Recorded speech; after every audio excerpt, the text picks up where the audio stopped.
Do you remember? In the last video, we created this mandala grid.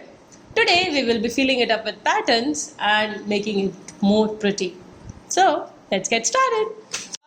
In the last video, you remember, I made a little mistake, this one. Now, there's no need to worry if you make mistakes because mistakes are a part of learning. What we'll do is we'll act smartly with this mistake and we will make another petals using this. Okay, we'll make patterns like this and this. The next thing that we will do is we can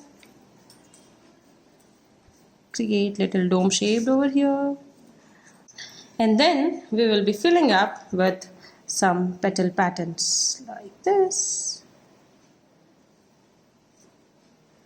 Start with the center and then go like this. Okay. You know, the most beautiful thing about mandala is the repetitive yet symmetrical patterns. This is how the second layer looks like right now. What we can do is we can add another dome over here. Okay, now here's a pro tip. If you make a double line, the mandala looks better. It looks much neat.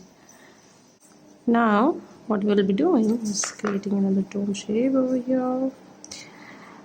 What I do is I normally use one or two patterns and try to replicate it in the whole mandala, because too many patterns somehow clutter it.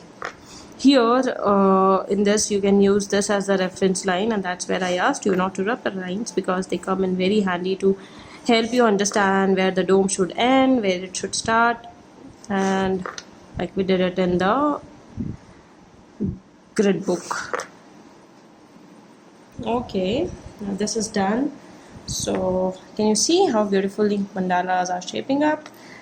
The next thing is what I'll do is I'll create a similar pattern like this over here.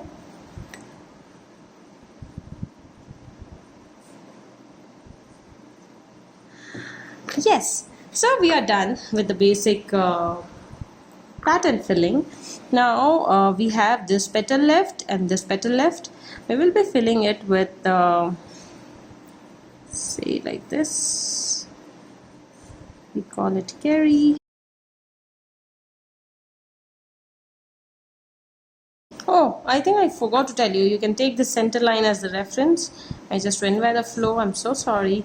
But you can take the center line and make your carry like this. And this same line can be considered because the junction should be in the middle, and that's how you can ensure it. So yeah, this is how it looks. After creating the basic patterns, I know that it's looking very clumsy. So let's try to fill it up. So I was using brush 01 for creating these patterns, but to fill it I'll use a thicker version, say brush 03.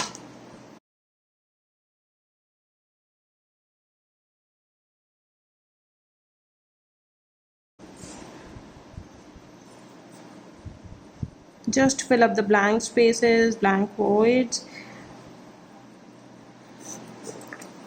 and see the beauty, how it comes out. So that's how the first layer looks like. Can you see the difference? It has come out really well. Now we'll fill up the rest one, and then we can see what extra can be done. Oops, I've made a mistake again. See how it is coming. It has come up. It's not looking as great as I was expecting it to be, but again, we are smart person, and what we'll do is we'll just fill it up with petals like this, and then again fill the void, so that this filling does not come out as separate. It comes out as a part of the petal. Okay, so let me make the petals. See how it has come. It has come up. It has come up nicely, and you can see the patterns in it. Now what we'll do is we'll do a similar thing for this and this.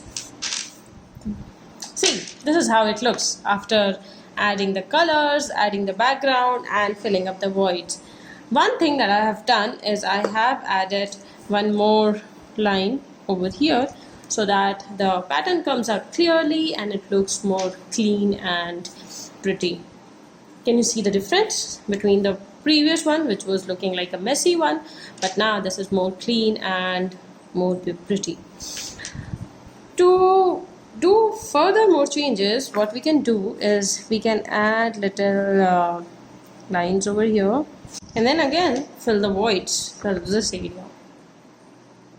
So we are done filling up the voids, and see how beautifully the mandalas have come out. Now, as a next step, what you can do is you can add details to it, or maybe thicken this line. So again, I have 0.5 with me, and I'll use this to make this circle thicker.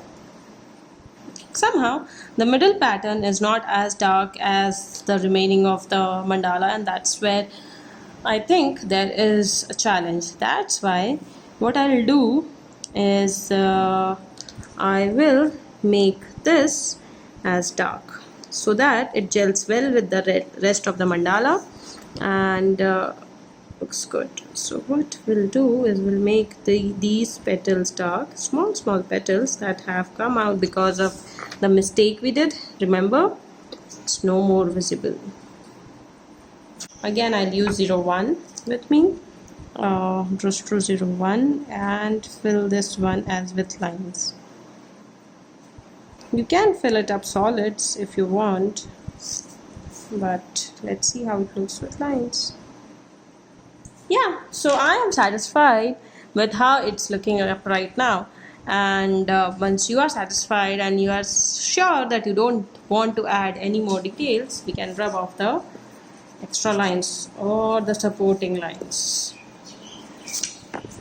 Ta-da! So this is how it looks after the reference line has been rubbed off, and I am happy with how it has come out.